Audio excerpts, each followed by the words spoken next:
Slava Rezan. Hello everyone. This video is about 1.6 hyperbolic function.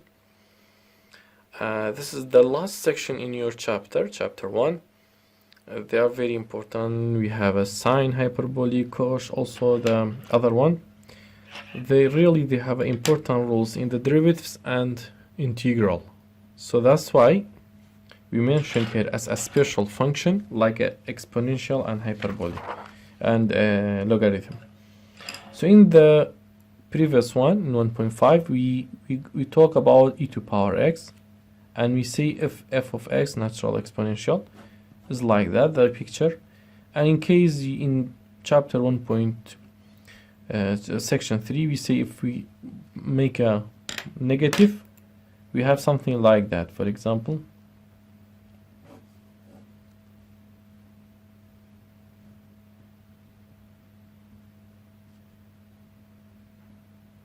okay, y is equal to e to power x here. So now, also sometimes if you put minus f of s, because the minus inside the function. How about if I give the negative to that one? We say y-axis will be the mirror, and we'll change it to the other part. So in that case, okay, we will have what? We will have something like that. Okay, dear. Y-axis will be the mirror. That's why we will get something like that.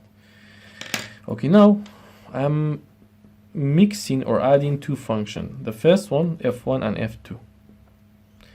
E to power x plus or minus e to power minus x over 2.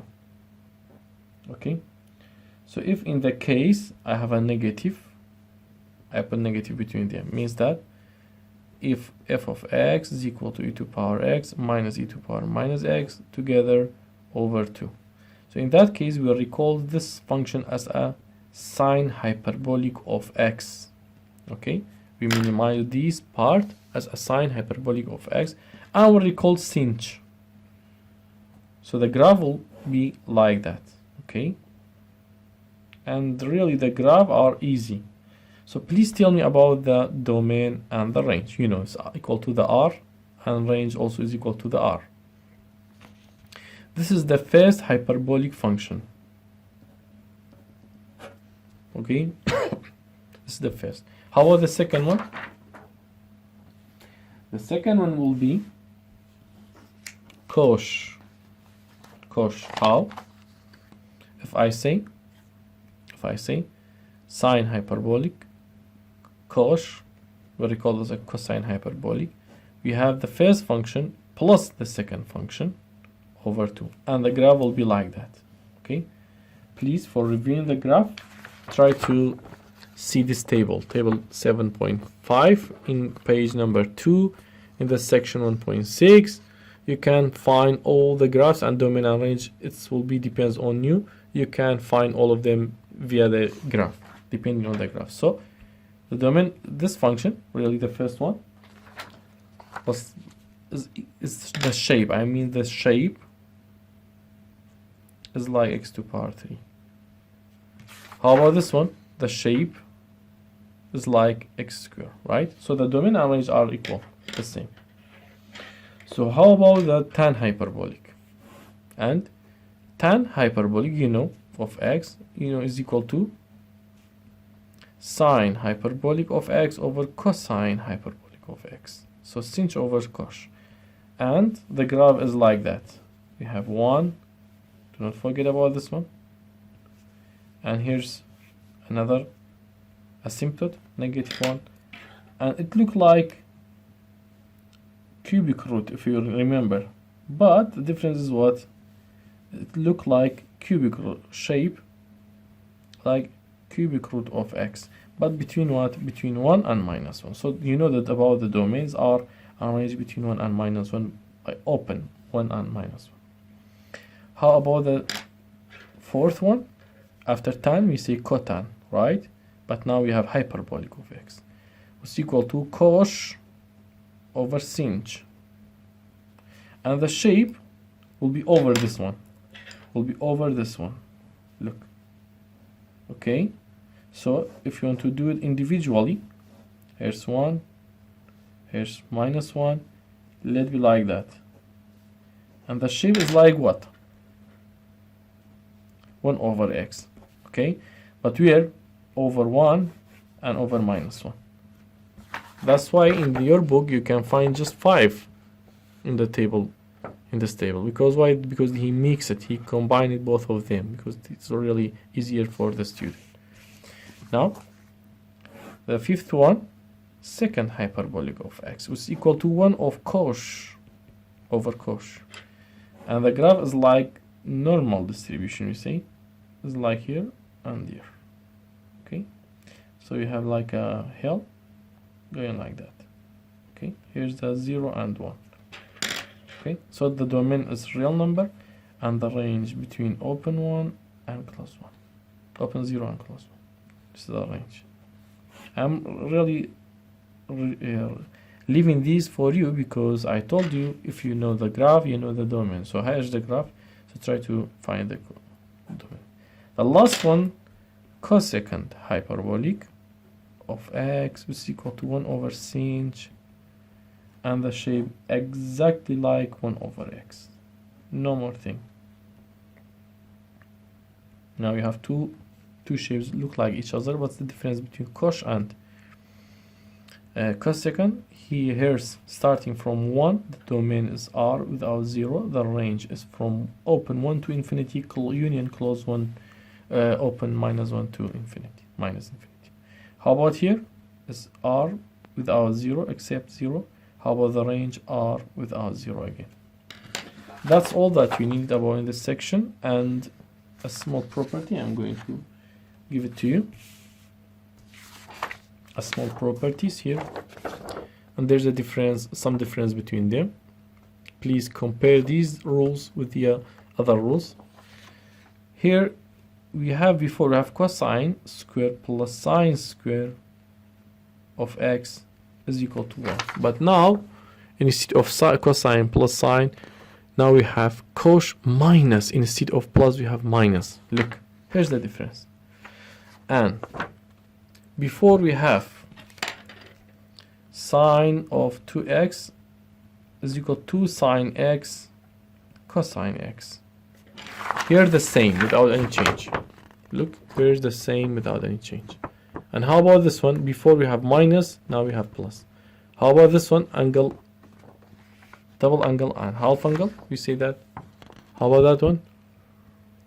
You can see there's a difference. There's a difference here, exactly in here. So this is the difference, the same difference, the same difference, and go. Okay, what's the difference? In there, before we have sine square of x is equal to 1 minus cosine 2x over 2. But here we just change it. Instead of this one, we have that one. Just though there's a negative, change it between 1 and cosine of the second angle. And how I get this one? From the first one. How? I have a cos, let me do it properly.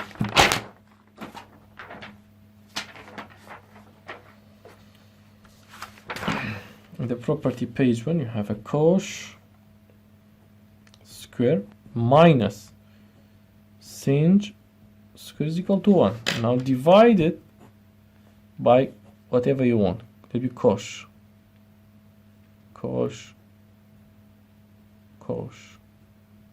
square. This one is equal to 1 minus this one is equal to tan hyperbolic square, as you know. This one is equal to second hyperbolic square of x. So here's the rule number what? This rule. You can see that there's a difference because he bring it this one to that side and that one to that side. So if you want to do tan hyperbolic square of x is equal to 1 minus second hyperbolic square of x, which is the same that we have here. Okay, dear, and try to divide by sine this equation by the sine hyperbolic square. You get the second rule. That's all, and I think it's easy for you. Now there's the shape. In this page, just please try to focus on the shape. Okay. Now in the page number 3, we are going to talk about sine hyperbolic inverse and the inverses. Let me say hyperbolic inverses. Hyperbolic inverses. You can do it. How?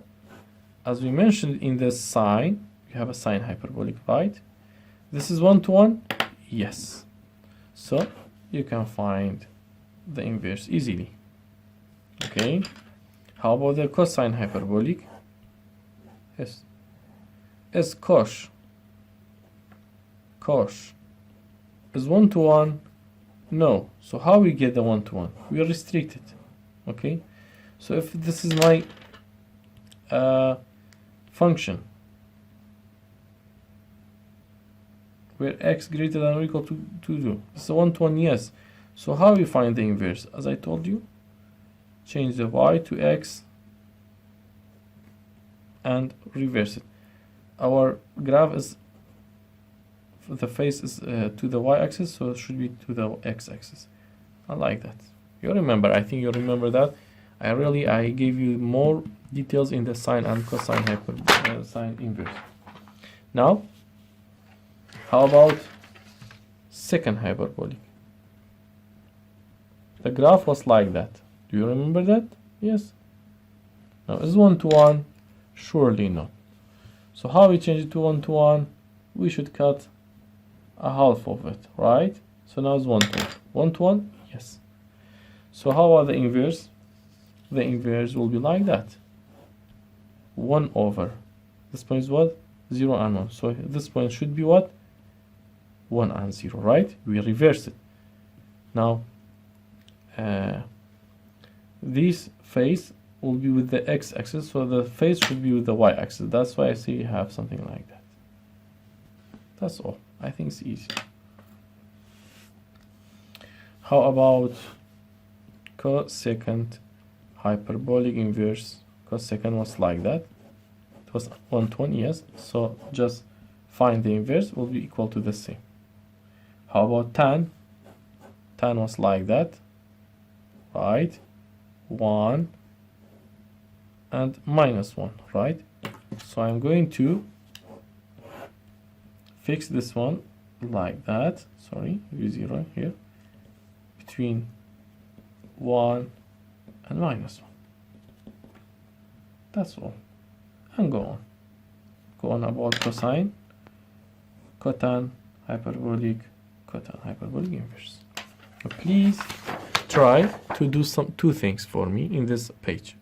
So last page in the chapter 1 and section 6.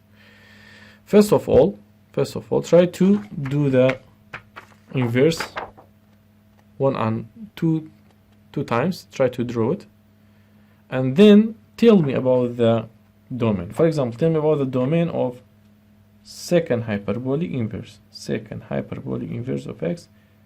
Domain. Tell me about the domain. Now, after sketching this one, you can find the domain will start. Domain is the x-axis, so there is nothing here. Yes, we have an open, and go on. So domain will be is equal to 1 to infinity. Okay. How about the range? The range of this function, there is no negative y. There is a 0. Yes, there is a 0 exactly. So is equal to exactly 0 to infinity. That's all. How about that one? That one. Please try to find all the domain and range. That's your question. Okay, that will be in your quiz, in your test. It's not hard if you have a graph. So depend on the graph for the sine, cosine, cosh, sinh, all these hyperbolic functions and trigonometric functions. That's all about 1.6.